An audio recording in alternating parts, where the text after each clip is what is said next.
সমস্ত এলাকার একটা ত্রাসের সৃষ্টি করে তারা আমাকে নিয়ে চলে গেল। প্রায় আমার চোখ বাঁধা, মুখ বাঁধা, মুখোশ পরা, আমার তো জানার কোনো উপায় নেই আমাকে কোথায় নিয়ে যাচ্ছে।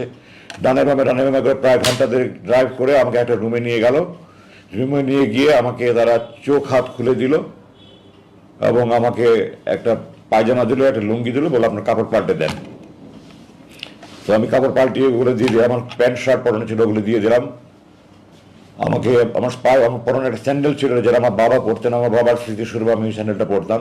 তারা আমাকে একটা স্যান্ডেল দিল, আমার স্যান্ডেলটা নিয়ে যেতে দিল, আমি স্যান্ডেল নিতে দিইনি। আমি বলেছি না, এটা আমার বাবার স্মৃতি, আমি এটা দেবো না।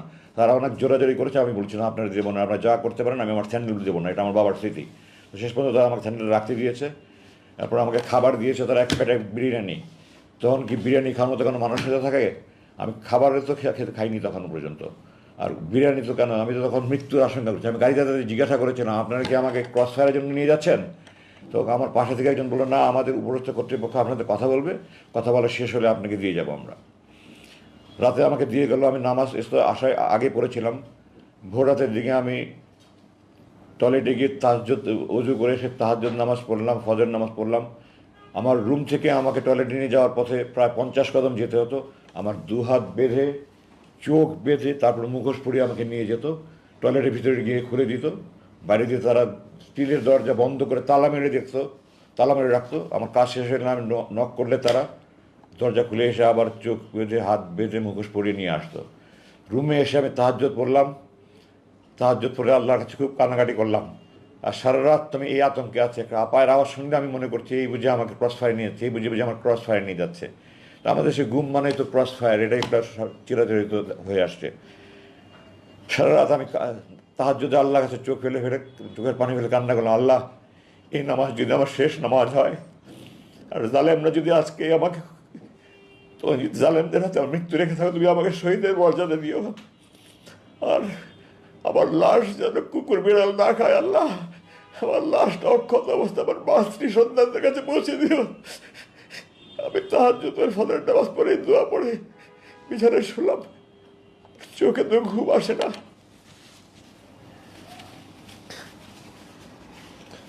আগের দিন দুপুরে খেয়েছি, এরপরে তো সারা রাত ঘুম নাই, খাবার নাই, মৃত্যুর আতঙ্ক।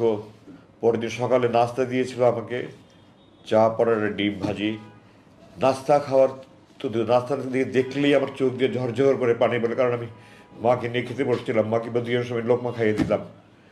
আমি বললাম এগুলো নিয়ে যান, আমি খাবো না। এরপরে 12টার দিকে হঠাৎ করে আমার মনে হলো আমার হাত পা সব খিঁচুনি আসছে।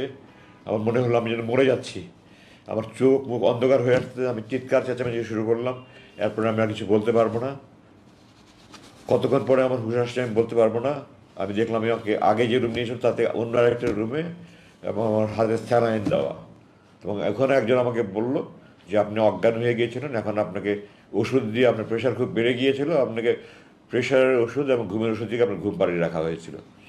যাই হোক, এভাবে প্রায় 6 দিন বা 7 দিন, আমার ঠিক মনে নেই, আমার এই অবস্থায় কাটলো।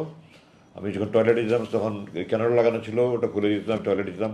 খাবার দিত আমাকে, 3 বেলা খাবার, খাবার যাই দিত, রান্নার এত মান দেখলে আমার আমার রান্নার ব্যাপারে আমার চেহারা দেখে আমার খেতে ইচ্ছে হতো না। আর চোখের খাবার সামনে বসলে আমার চোখ দিয়ে ঝরঝর করে পানি পড়তো, আমি খারাপও কি।